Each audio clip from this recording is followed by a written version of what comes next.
Hi guys, it's Richard Lee Zhu, and welcome back to another video.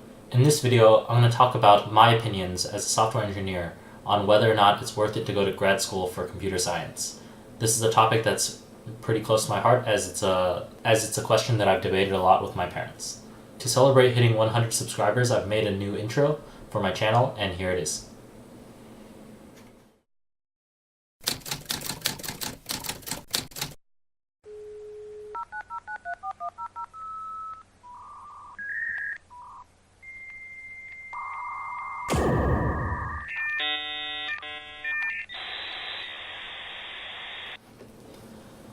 As you guys saw in the intro, so I'm going to be doing some calculations on the value proposition of whether or not to go to grad school in computer science. So let's do some calculations. So I made this basic spreadsheet.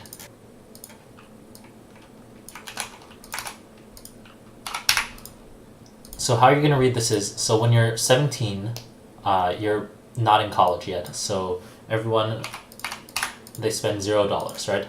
And then equals, and then you're also zero net worth, right? And then for every single subsequent year, then plus this, right? And then so now we fill this to the right and then fill it down.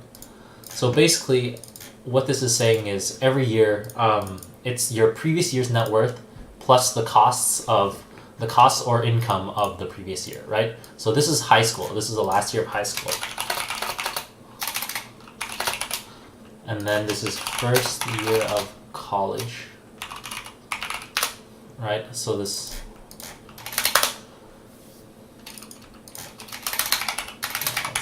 first year of college, right? So let's say you go to, let's put some numbers out there, okay, right? Usually colleges, good colleges now, they're gonna cost $60K. This is for like an Ivy League school, right?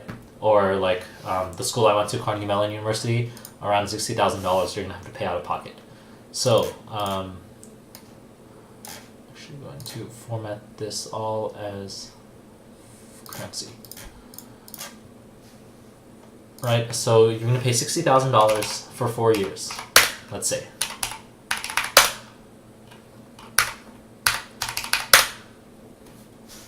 Right, so at the end you're going to be $250,000 in debt. So let's assume the same thing for master's and PhD. So this doesn't actually matter too much because your undergrad and your master's and PhD, you're all going to go through the same, we're going to assume the same undergraduate experience. So if this were actually $0, if you got a full ride to any school, then it would just be zero like this, right? So, but if we assume $60,000, alright, so then for each one, by the time you're 22, you're going to have $250,000 in debt, right? But then, let's say, so master's student, you're going to keep going, right? Basically one more year in school, right? And then, so the undergraduate starts working. And then for computer scientists, the starting salary is about $170, at least at large FANG companies or perhaps for smaller companies like Airbnb or Uber or Lyft, you can get even more than $170. But let's just conservatively say the average for a competent CS student coming out of a reputable undergraduate program will be making $170 a year, right? However, we also have one thing we need to take into account is the signing bonus, right? So the signing bonus, let's just say conservatively 50K, right? So that's a one-time thing, and then you'll be making $170 afterward, right? However, you're not going to be making $170. Every year, your salary will grow, and then it grows at around, it's not exactly this, but let's say it grows 10K a year, right? And then let's just do this plus, and let's just fill it down, right? By the time you're 30, you're going to be making $250,000 a year, which actually is super reasonable. So at large tech companies like Google and Facebook, their entry-level position is the third level, and they make around $170. Then their fourth level makes around $200, and their fifth level makes around $250,000. At Facebook, their engineers have to hit level 5 within 5 years. So if you're joining when you're 22, then by 27 you have to be at 250K, pretty much is what it is. So here, this is very conservative growth, perhaps at Google or, so this is, so let's see. And so sorry, this is going to be negative 60K, because, down, and then this is also negative. Right, so at the end of, by the time you're 30, you're going to have $1.7 million net worth, right? Okay, let's do the math for a master's student. For a master's student, the path is actually pretty much exactly the same, except what actually happens is, for large companies such as Google and Facebook, the offer is pretty standardized for master's students, and it's usually, so for, it's usually exactly 5K above the starting offer of an undergrad. So if the undergrad is making 170, then the master's is making 175. And then if we take into account a slightly larger signing bonus, let's say 50K extra, right? For a master's student, which is not unheard of. So 100K, that's like definitely possible, but it's also possible for an undergrad. So actually, let's just say 75, right? So then now you make 250 in your first year here, right? And then so since you spent a year, you actually are making 175 right now, and then so you're going to be making 185 right here, and then let's say this plus, because it's actually the same growth that you're going to have. So if you actually take a look at this, so we gave a larger signing bonus here. If we break this down, this is 175 plus 75. Okay, I'll just put it back. So that's 250K.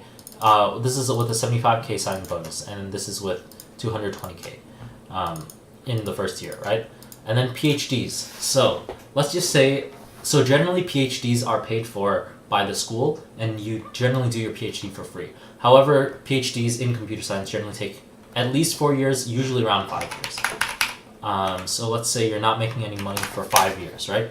And then you come out, and then at large companies, PhDs, unless you're like some super rock star, you're going to be making the level 4 amount of money, which is around like 220, 210. So let's just say around the conservative side, let's say 210. Actually, let's go on the aggressive side and say 220, right? So you're going to be making 220, and then let's say your signing bonus is, let's say 180. Yeah, let's say 180. So then you're making 400 in your first year, right? And then 220, you're making 220, and then the growth is still the same. So 220, 230 equals this plus.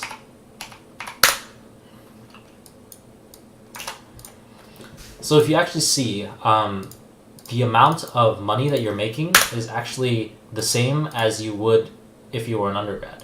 As an undergrad, you would be spending 5 years in industry, and the amount of growth that you get, the salary increase is actually exactly, according to these calculations at least, it matches exactly what you would be making at 30 if you did a PhD.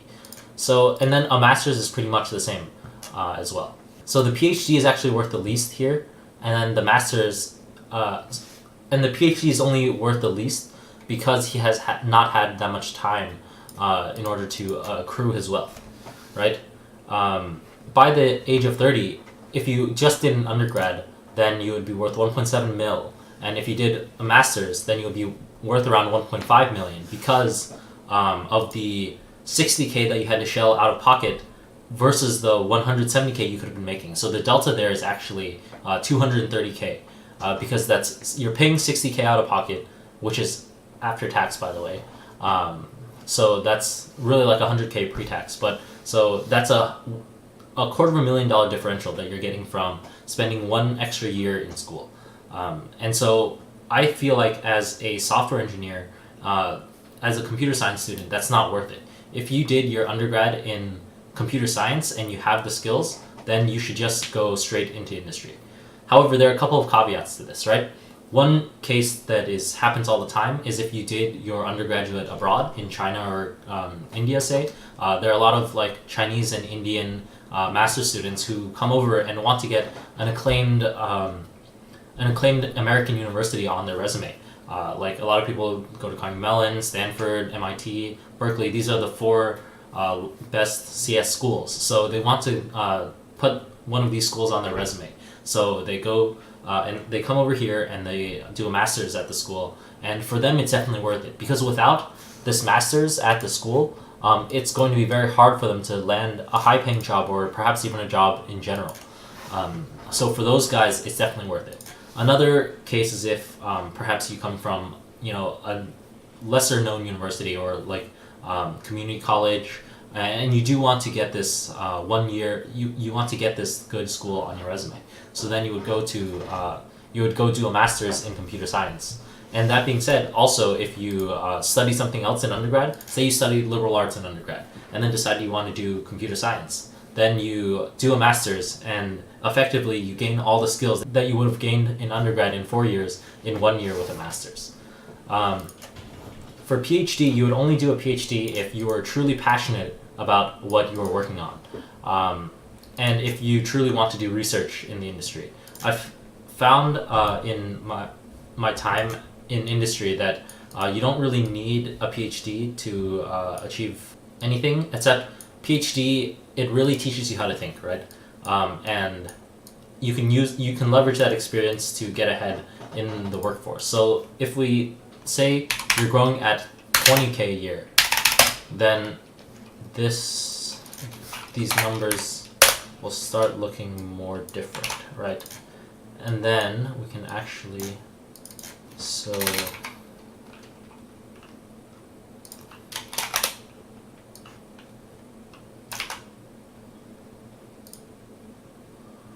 let's see, yeah. By the time you're 40, then that's when, assuming this kind of growth, which is actually not really possible because everyone plateaus at around like $1/3 it's hard to really break $500,000 in the Bay Area as a software engineer. So like by the time you're 40 is actually when it would equalize, according to these numbers, which are, you know, definitely very, very made up. Yeah, this also doesn't take into account investing.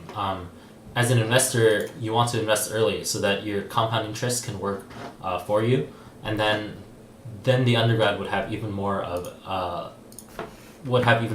a leg up on the other guys here.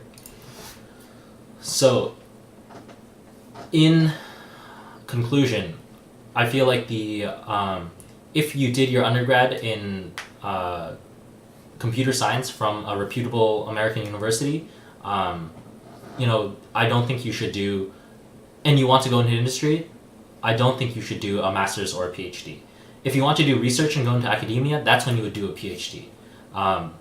If you didn't study computer science as an undergrad or studied at an unknown university or a university abroad in a different country, then that's when you would consider coming over here and doing a master's to get that like a credible American university on your resume in order to land a great job after you graduate. If you're doing PhD for the money, I don't think that's the right thing to do. I think PhD students really love doing research and really enjoy it, so you should do it for your passion, and it won't really help you in terms of money. Yeah, if you're going to go into industry afterward, you might as well just, after your undergrad, just join industry then, and then that'll help you make the most money. I hope this has helped people who are perhaps thinking about you know, joining industry or doing a PhD or doing a master's. This is like a monetary breakdown of what I think the correct decision is. And this is a discussion that I've had with my parents a lot. They're in a different industry, and for them, the higher the degree, the better. Because their degree in their industry, it increases the slope much more. And whereas there's a cap for undergrad and masters. And so for them, doing a PhD was definitely the right choice, but I think that's not the case for computer science.